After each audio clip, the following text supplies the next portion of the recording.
I don't understand. Like they What don't you understand? They have outsmarted themselves. Listen, this is the 6th best rushing team in the NFL, and you just gave the stat. How much did the Jets outrush the Packers by? 116 It's a freaking joke, bro. And you put their offensive line in a terrible predicament trying to pass block against a monster group in the Jets.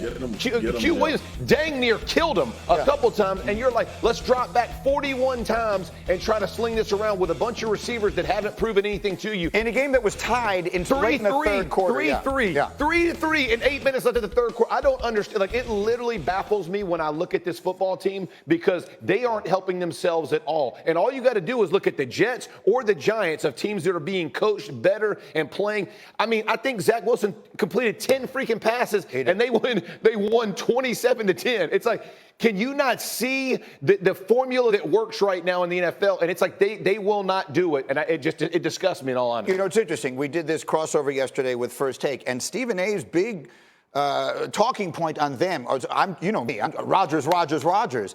He keeps saying, and maybe he's right, Matt LaFleur is coaching a team he doesn't have. Matt LaFleur is still coaching like he had the team. Let's just say it what it is. He's coaching like they still have Davante Adams instead of what they have, which is next to nothing on the outside. Davante Adams may not have helped them yesterday because that man right there, Sauce, is the truth. But all that aside, you're right.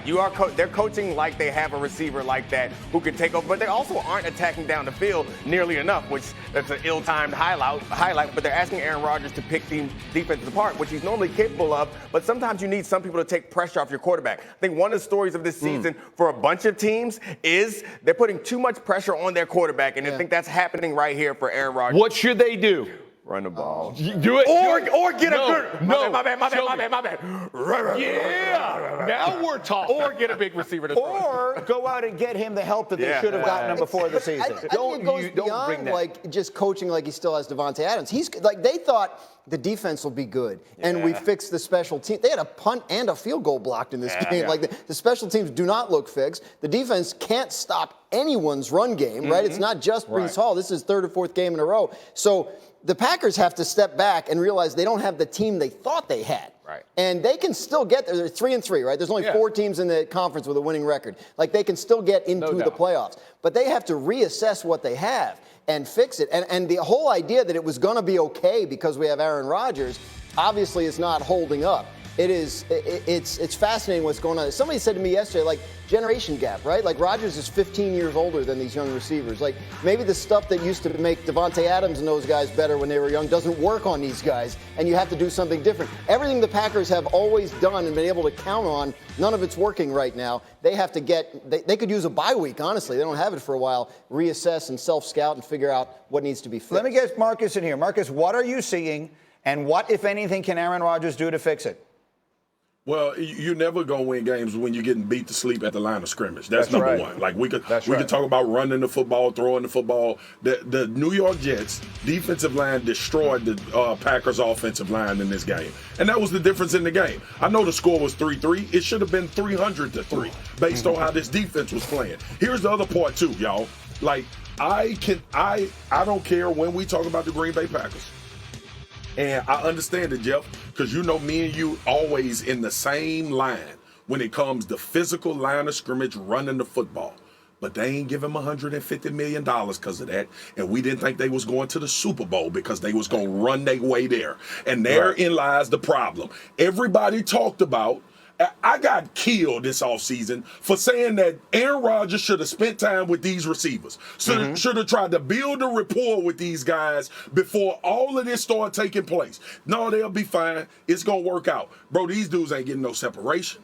They not on the same page. Gee, I was on this show talking to you about Aaron Rodgers and how he throws the football and how difficult it is to play wide receiver for a guy like this because he's going to make throws that you don't think you're open and he expects you to make those plays. These are the situations that we're in right now. We knew the receivers wasn't going to be great. We knew that they wasn't going to be great coming out. But over time, we thought they would continuously get better. And here is Matt LaFleur's problem.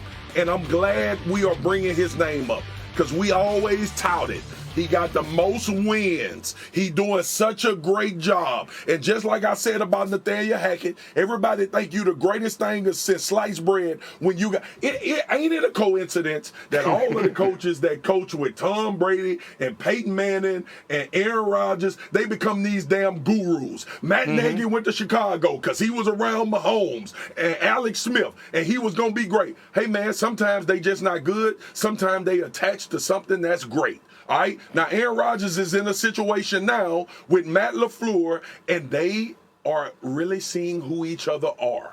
I still think Aaron Rodgers is good. I still think he made some great throws in that game. He's now figuring out that his coach may not be all that he thought he was when you don't have a guy on the outside that can dominate games. Swagoo, that's my point. If you're Matt LaFleur, your brother just showed you the formula. Your younger brother just came in and whipped that butt. Why don't you look at it and go, why am I throwing it 41 freaking times? If you and I are smart enough to see it, it don't take a freaking, it don't take a rocket scientist to figure this thing out, bro. It cannot be that difficult. I'm with you, and I agree with you. This ain't no reason for us to argue. All I'm going to say is when you paying him $50 million, that's probably true. You are going to throw the football. And when his name is Aaron Rodgers and you going into each and every Sunday, I don't care what's happening with the Packers. That is the best part of your game. That 12 is back there with the ball in his hands. And he ain't going to get over that. I want to come back to this later, too, because what Rodgers said after the game and then Matt LaFleur's response to it yesterday could be a signal that things are not all so well behind the scenes there. We will get back to that. But right now, hold on a minute, because we have now set the appetite for everybody at the table for the pancakes. Pancakes is one of our favorite things. So let me show you how we're going to get this thing started. Yes, put one like that thing. Get him That's how we start this off. Let's go. We back, baby. It's a thing of beauty. You can't stop us, Brady.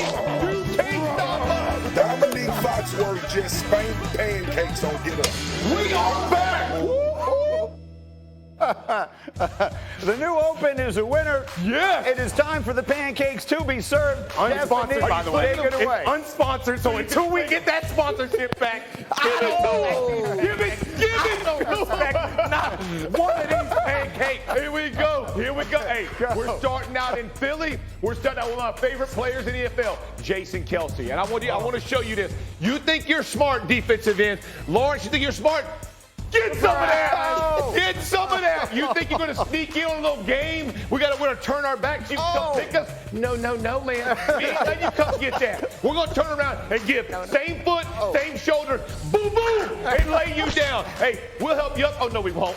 Leave you sitting right there, little man. Leave you sitting. Look, same foot, same shoulder. Jason Kelsey, one pancake, because you did kind of sneak him, but I like it a whole lot. Here we go for number 2. Listen, we're going Orlando Brown. Y'all. Watch Orlando Brown dump Ed Oliver. But here's my favorite part. Look at him take his helmet off. He's going to take his helmet off.